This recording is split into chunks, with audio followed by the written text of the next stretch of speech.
Let me tell you a story. It involves a man with an overwhelming amount of bravado, utilized to create a larger-than-life image of himself overnight, launching a whiskey brand into the spotlight where it still remains as a giant in the industry today. A good bit of these stories are from bottles many of you likely haven't heard of, but I have a feeling you'll recognize this name. Behind every bottle is hundreds of stories, every step starting from growing grain until it reaches your glass. This spirit is collecting experiences and stories that it would love to tell you. It's my goal to sift through these stories, find the most meaningful, and bring them forward to your attention.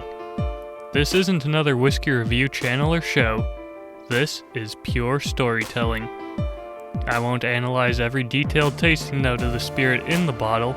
Instead, I'll dive into the details of the spirit behind the bottle. And this is the spirit of Dewar's. Specifically, I want to focus on Thomas Dewar. But we can't talk about him or the brand Dewar's without mentioning the man who was responsible for creating and shaping both, John Dewar. John Dewar was born in 1806 in a small village. It's with no exaggeration when I say that he had to walk 4 miles on foot to go to school, and it was an uphill journey each way. Carrying his books, in the frigid winter, he would make the trek carrying an additional block of peat moss for the school to burn and keep him and his classmates warm. It was from a childhood like this that the man was formed, with strong virtues of grit, courage, and an overwhelming capacity for hard work. He eventually would found the blended whiskey brand and raise 2 sons with these same attributes. The oldest was named John Alexander Dewar, and the younger, Thomas Robert Jr. After their father passed away, the business was renamed to John Dewar and Sons. At the age of 21, Tommy was very outspoken and full of wit, so it was decided that he should travel to London to attempt to conquer that market.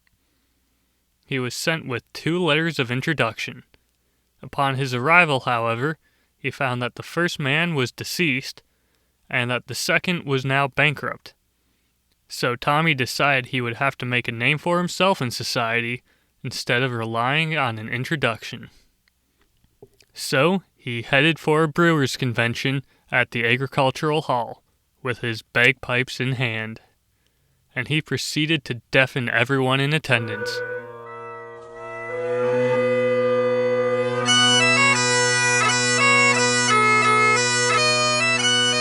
The organizers of the event madly rushed over to Tommy, commanding him to stop. He refused. Even under threat of legal action, he played on. Eventually, he agreed that he would stop after he finished his song. The infernal racket naturally drew a crowd, and even journalists rushed to the commotion. By the next day, all of London knew the name Dewar, the only whiskey brand at a brewer's convention, the man who had the bravado to not back down until he was done. That was a real man, and if you wanted to have the heart of a Scotsman like Tommy Dewar, well, just drink his whiskey. It was from this act that Dewar's whiskey would launch itself. Within 10 years, the English market was conquered. So the ambitious Tommy set his sights higher. It was time to conquer the world. He planned a 2-year tour of 26 countries, pouring his whiskey and appointing ambassadors to work for him when he left. He was met with so much success that Dewar's would even receive an order from the White House. And that's where today's story is going to unfortunately end. There's plenty more great stories surrounding the name, and some of my favorite quotes are actually from Tommy Dewar. But this is all I have time for at the moment. Maybe we can revisit this again sometime. I'll have the bottle of Dewar's waiting on the shelf for us to pour another glass from, bagpipes blaring in the background. If you enjoy these stories and want to make sure you don't miss out on the next episode, join my mailing list. I'll have it linked in the show description. I hope you'll join me for more stories in the future, but for now, I'm Ryan Heinzen, and this has been the Spirit of Dewars.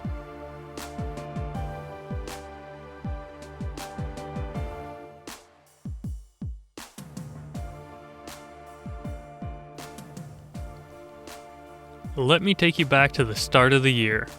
On January 6th, I decided to release the first episode of this show out into the world. That episode about Shackleton is longer than the 3 next consecutive episodes put together, and was something I'd been working on for over a year. It was a surreal moment to say that this is good enough to share. Part of me wanted to hold on to it, keep chasing after perfection. But I am so grateful I didn't listen to my perfectionism.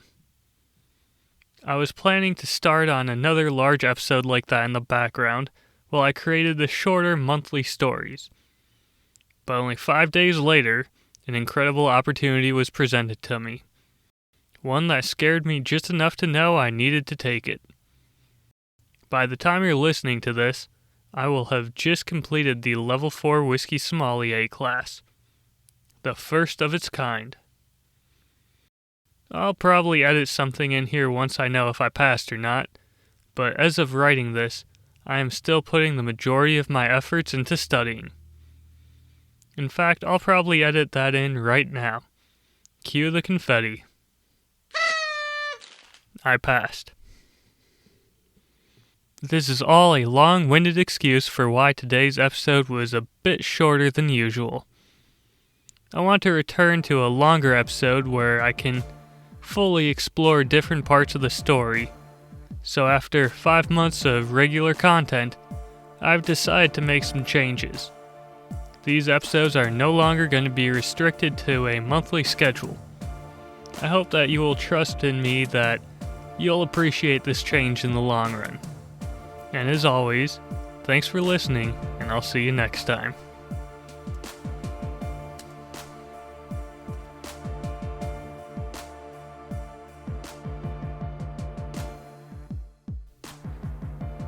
You're still here?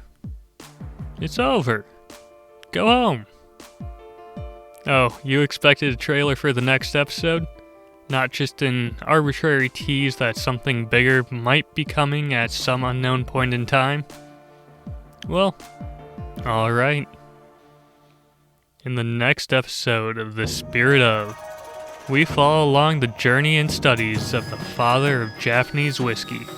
A man who found an unusual passion and dared to chase his dreams.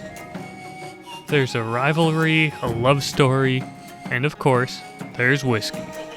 I'll see you there.